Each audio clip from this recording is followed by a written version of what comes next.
Hello friends, I am Vaibhav sir और अपनी जावा for beginners series का ये क्लास 3 वीडियो नंबर 4 आपके लिए लेकर के आया हूं, जिसमें आज मैं आपको समझाने वाला हूं कमांड लाइन आर्ग्यूमेंट्स इन जावा। हम डिटेल में समझेंगे कमांड लाइन आर्ग्यूमेंट्स क्या होते हैं और जावा में या जावा के किसी प्रोग्राम में हम उन्हें किस तरीके से यूज कर सकते हैं। तो आइए सीखते हैं कमांड लाइन आर्ग्यूमेंट्स इन जावा। सबसे पहली चीज, आर्ग्यूमेंट्स क्या होते हैं। जब भी हम किसी फंक्शन को कॉल करते हैं तो उस फंक्शन को कॉल करते वक्त उसमें जो वैल्यूज हम पास करते हैं उसे आर्ग्यूमेंट कहते हैं। ये जो आर्ग्यूमेंट हम पास करते हैं उन्हें एक्चुअल में हम कहते हैं एक्चुअल आर्ग्यूमेंट्स, और ये आर्ग्यूमेंट्स जा करके जो फॉर्मल आर्ग्यूमेंट्स होते हैं उन पर कॉपी होते हैं। इसी तरीके से इस पॉइंट को समझते हैं, जब हम किसी जावा प्रोग्राम को कमांड लाइन से एग्जीक्यूट करते हैं तो हम उस जावा प्रोग्राम के मेन फंक्शन को कमांड लाइन से आर्ग्यूमेंट्स भी पास कर सकते हैं। और अगर हम ऐसा करते हैं तो ऐसे आर्ग्यूमेंट्स को हम कमांड लाइन आर्ग्यूमेंट्स कहते हैं। जावा में जब भी हम किसी आर्ग्यूमेंट को कमांड लाइन से पास करेंगे तो वो आर्ग्यूमेंट हमेशा स्ट्रिंग टाइप के होंगे। स्ट्रिंग, यहां पर स्ट्रिंग एक क्लास का नाम है, और जब भी हम कोई भी पास करेंगे तो स्ट्रिंग की एक अरे पास होगी वहां पर। दूसरा कि जब भी हम जावा में कमांड लाइन आर्ग्यूमेंट पास करेंगे तो एक डिफॉल्ट वेरिएबल क्रिएट होगा आपके स्ट्रिंग ऑब्जेक्ट के साथ में, जिसका नाम होगा लेंथ। और लेंथ हमेशा स्पेसिफाई करेगा कि आपने कितने आर्ग्यूमेंट्स कमांड लाइन से पास किए हैं। अगर आपने कमांड लाइन से एक आर्ग्यूमेंट पास किया तो लेंथ वेरिएबल की वैल्यू हो जाएगी 1। अगर आपने कमांड लाइन से 2 पास किए तो लेंथ वेरिएबल की वैल्यू हो जाएगी 2। इस स्लाइड में हम डिस्कस करते हैं अपने कमांड लाइन आर्ग्यूमेंट्स के एक सिनेरियो को, एक एग्जांपल को। यहां पर इस पर ध्यान देना है हमने, string args। String args means आपने जो आर्ग्यूमेंट्स कमांड लाइन से पास करने हैं। देखिए इस प्रोग्राम में इस प्रोग्राम को सपोज इसमें हमने जो प्रोग्राम का नाम है वो है cmd। जो मेन क्लास बनाई होगी हमने इसके ऊपर वो होगा हमारे पास cmd क्लास का नाम। अब उस क्लास के प्रोग्राम को कंपाइल करने के लिए हमने लिखा होगा जावाc cmd.java, और एग्जीक्यूट करने के लिए हमने अगर लिखा है जावा cmd, और ये देखिए यहां पर ये है वैभव सर क्लासेस। तो यहां पर ये जो cmd है ये तो हमारे मेन क्लास का नाम है। ये जो वैभव है ये कमांड लाइन से पास किया गया पहला आर्ग्यूमेंट है। This is very first argument passed as command line argument. ये जो सर है, स्पेस देने के बाद जो दूसरी वैल्यू है सर, ये है हमारा दूसरा आर्ग्यूमेंट, और ये जो क्लासेस है ये है तीसरा आर्ग्यूमेंट। आप इसके आगे चौथा, पांचवा, छठा जितने भी आर्ग्यूमेंट्स पास करना चाहें पास कर सकते हैं। ये सारे के सारे आर्ग्यूमेंट्स जब आप यहां से जावा प्रोग्राम को एग्जीक्यूट करने के लिए देंगे तो ये सारे के सारे आर्ग्यूमेंट्स एक्चुअल आर्ग्यूमेंट्स हैं। वैभव, सर और क्लासेस ये तीनों एक्चुअल आर्ग्यूमेंट्स हैं, और ये जा करके हमारे इस args अरे में कॉपी होंगे, क्योंकि ये जो args है ये फॉर्मल आर्ग्यूमेंट है जो कि हमने हमारे जावा के मेन फंक्शन में लिखा हुआ है।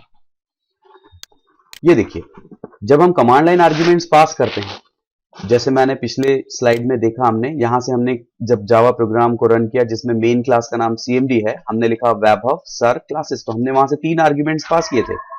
ये जो आर्ग्यूमेंट्स हमने यहां से पास किए हैं ये जाकर के हमारे मेन फंक्शन के कुछ एक वेरिएबल्स को सेट करेंगे, और उन वेरिएबल्स में सबसे पहला वेरिएबल जो होगा वो होगा args नाम की अरे, स्ट्रिंग की अरे, और दूसरा वेरिएबल होगा लेंथ।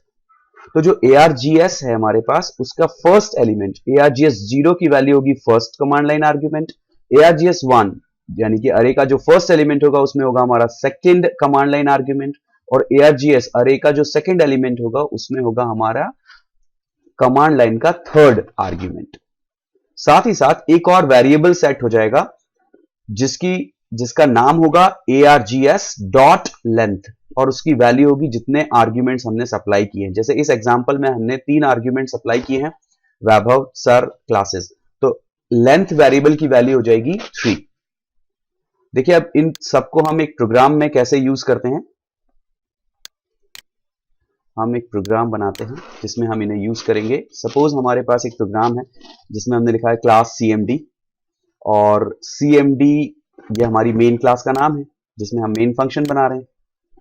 इस प्रोग्राम में हमने सिर्फ और सिर्फ जितने कमांड लाइन आर्ग्यूमेंट्स यूजर पास कर रहा है उन आर्ग्यूमेंट्स को प्रिंट किया हुआ है। सिर्फ ये उन आर्ग्यूमेंट्स को प्रिंट करेगा। जैसे ये लूप चल रहा है 0 से पर कहां तक चल रहा है, देखिए ये चल रहा है लेंथ -1 तक, क्योंकि जो हमारे ARGS नाम की जो स्ट्रिंग्स की अरे है वहां से अगर हमने 3 आर्ग्यूमेंट्स पास किए हैं तो लेंथ की वैल्यू होगी 3, पर जो अरे में इनके इंडेक्सेस होंगे वो होंगे 0, 1 एंड 2। ये बात जरूर आपको ध्यान रखनी है कि जावा में वो आपकी बाउंड चेकिंग करता है।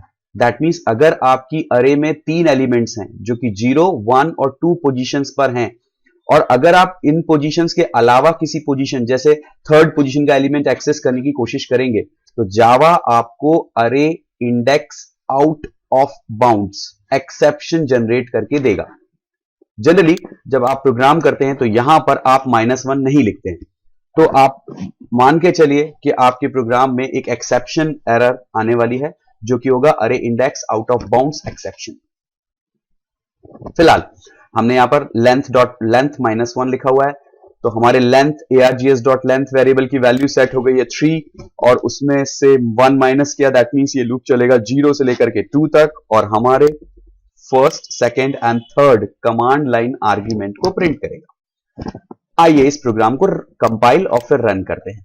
तो रन करने के लिए पहले कंपाइल करने के लिए मैं लिखूंगा जावा cmd.java, एंटर। गुड, कोई एरर्स नहीं है, कंपाइलेशन टाइम पर कोई सिंटैक्स एरर नहीं है, ये अच्छी बात है। अब रन करते वक्त मैं लिखूंगा cmd, प्रोग्राम का नाम, पहला कमांड लाइन आर्ग्यूमेंट वैभव, दूसरा कमांड लाइन आर्ग्यूमेंट सर, और तीसरा command line argument classes. Enter करते हैं। देखिए ये देखिए रन करने के बाद में पहला कमांड लाइन आर्ग्यूमेंट प्रिंट हुआ, ARGS 0 की वैल्यू थी, दूसरा command line argument sir ARGS 1 की वैल्यू थी, और तीसरा कमांड लाइन आर्ग्यूमेंट क्लासेस जो कि ARGS 2 की वैल्यू थी। हम चाहें तो इसे एक और बार रन करके देखें। जावा लिखेंगे, CMD लिखेंगे, ये हमारी मेन क्लास का नाम है। अब हम लिखते हैं हेलो फ्रॉम वैभव सर। तो इस तरीके से हमने लिखा, और भी दे सकते हैं। अगर आप सोच रहे हैं कि मैं यहां से कोई इंटीजर वैल्यू पास नहीं कर सकता तो मैं पास कर सकता हूं 24, 56। देखिए ये सारी वैल्यूज हैं, पर अब की बार हमने कितने कमांड लाइन आर्ग्यूमेंट्स पास किए हैं। First command line argument is hello, second from, third Vaibhav, fourth sir, fifth 24 and sixth is 56। Total हमने 1, 2, 3, 4, 5, 6 आर्ग्यूमेंट्स पास किए हैं जो कि ARGS 0 से ARGS 5 तक होंगे, पर जो हमारे लेंथ की वैल्यू होगी ARGS.length होगा वो होगा 6। तो हमें जो लूप चलेगा वो कहां से कहां तक चलेगा, 0 से 5 तक, और ये सारे 6 कमांड लाइन आर्ग्यूमेंट्स को यहीं पर आपके कमांड प्रॉम्प्ट पर डिस्प्ले कर देगा। देखिए बिल्कुल सही, पहला हेलो फ्रॉम वैभव सर। अब आप इस 24 और 56 जो मैंने इंटीजर वैल्यूज पास कर दी है, इससे कंफ्यूज नहीं होना है आपको। ये कोई इंटीजर वैल्यू नहीं पहुंची है प्रोग्राम में, ये वहां पर स्ट्रिंग के फॉर्म में पहुंची है। दैट मींस वहां पर ARGS 4 की वैल्यू स्ट्रिंग 24 है। इस तरीके से वो कोई इंटीजर 24 नहीं है, वो एक स्ट्रिंग वैल्यू 24 है। आगे हम सीखेंगे कि कैसे हम किसी स्ट्रिंग इंटीजर वैल्यू को उसके बराबरी के इंटीजर में पार्स कर सकते हैं। बट अभी मेरे ख्याल से आपको ये कमांड लाइन आर्ग्यूमेंट्स समझ में आए। तो ऐसे आर्ग्यूमेंट्स जो कि हम किसी प्रोग्राम को रन करते वक्त, किसी प्रोग्राम को कमांड लाइन से एग्जीक्यूट करते वक्त पास करते हैं, ऐसे आर्ग्यूमेंट्स को हम कमांड लाइन आर्ग्यूमेंट्स कहते हैं, जो कि एक्चुअल वैल्यूज होती हैं। ये जाकर के सेट होती हैं ARGS या जो भी आपने मेन फंक्शन में नाम दिया है वहां पर। यहां पर आप यहां पर ARGS ही नहीं, आपको जो नेम स्पेसिफाई करना है आप स्पेसिफाई कर सकते हैं। आप इवन आप यहां लिख सकते हैं वैभव। तो मेरे ख्याल से आपको ये कमांड लाइन आर्ग्यूमेंट का कंसेप्ट समझ में आया कि क्या होती हैं कमांड लाइन आर्ग्यूमेंट्स। और अगर आपको वीडियो पसंद आया तो लाइक कीजिए, इस चैनल को सब्सक्राइब कीजिए, और आपको कोई भी डाउट्स हैं, अगर आपको कुछ नए टॉपिक सीखना है तो प्लीज़ कमेंट कीजिए। Thanks for watching.